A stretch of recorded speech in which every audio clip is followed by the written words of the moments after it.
मोदी सरकार ने भेजा सुक्खू सरकार को स्पेशल ऑफर। 1600 करोड़ की विशेष सहायता चाहिए तो ओपीएस छोड़िए और यूपीएस अपनाइए। बढ़ता कर्ज, घटती हुई लोन लिमिट और पूरी 10 गारंटियों का भार अब मुख्यमंत्री सुक्खू के एक फैसले पर टिका है पूरा दारोमदार। मेरे कमरे में उदासी है कयामत की, मगर एक तस्वीर पुरानी सी हंसा करती है। पुरानी और विंटेज चीजों की शौक का भी एक जुनून होता है।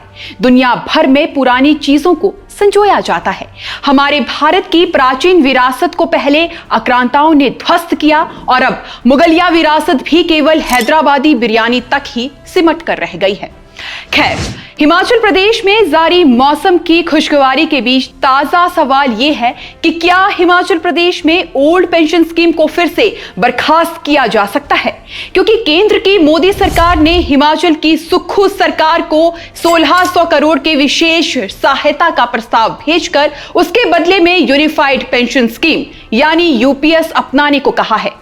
तो फिर क्या है केंद्र सरकार का पूरा ऑफर? इस 1600 करोड़ की हमारे हिमाचल प्रदेश को जरूरत क्यों है? और सबसे बड़ा सवाल, क्या सुक्खू सरकार केंद्र सरकार के इस प्रस्ताव को स्वीकार कर लेगी? ये सब कुछ आपको बताएंगे, साथ में समझाएंगे कि आखिर ये यूनिफाइड पेंशन स्कीम क्या बला है जो वेंटिलेटर पर लेटे हिमाचल के वित्तीय खजाने के लिए संजीवनी साबित हो सकती है। बात आसान भाषा में और विस्तार से करेंगे, इसीलिए हमारे YouTube चैनल को सब्सक्राइब कर वीडियो लाइक जरूर करें। तो फिर केंद्र की सरकार ने हिमाचल सरकार को एक पत्र भेजा है और कहा है कि अगर आप हिमाचल में कर्मचारियों को यूनिफाइड पेंशन स्कीम यानी यूपीएस लागू कर देते हैं तो केंद्र की तरफ से हिमाचल को 1600 करोड़ रुपए की विशेष सहायता दी जाएगी। केंद्र सरकार ने अपने इस पत्र में हिमाचल सरकार से कहा है कि 2022-23 और 23-24 में अनुबंध के आधार पर नियुक्त हुए सरकारी कर्मचारियों को यूपीएस में लाने से फायदा भी होगा।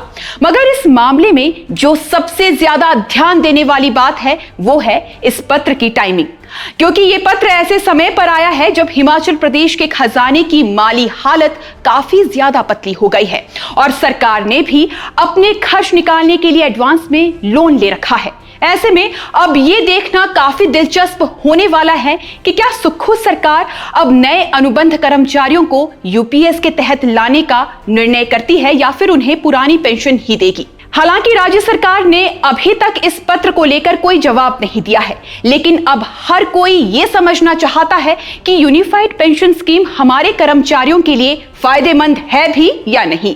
तो इसका जवाब आपको दे देते हैं। साफ शब्दों में कहें तो यूपीएस नई पेंशन स्कीम का एक सुधरा हुआ रूप है, जिसके तहत सरकारी कर्मचारियों को रिटायर होने के बाद सुनिश्चित पेंशन दी जाएगी।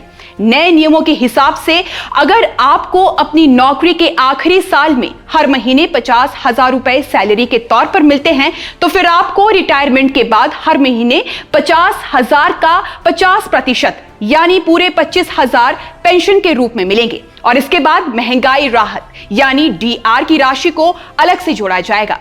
नए नियमों के तहत कर्मचारी 25 साल की सेवा के बाद इस पेंशन को पाने के हकदार होंगे।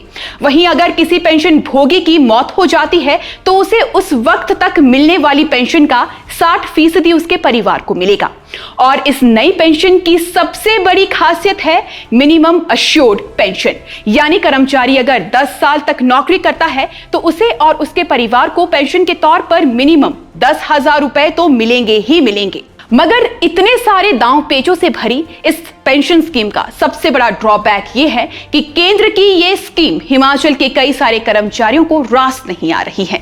वहीं सुक्खू सरकार भी अब ये बात समझ चुकी है कि हिमाचल में पुरानी पेंशन स्कीम लागू करने के चलते केंद्र ने हिमाचल पर कड़े आर्थिक प्रतिबंध लगाए हैं। अब जैसा कि हम सब जानते हैं कि हिमाचल में पहले एनपीएस यानी न्यू पेंशन स्कीम लागू थी, जिसके तहत कर्मचारियों के वेतन से कुछ रकम कटती थी और राज्य सरकार भी अपना कुछ शेयर डालती थी।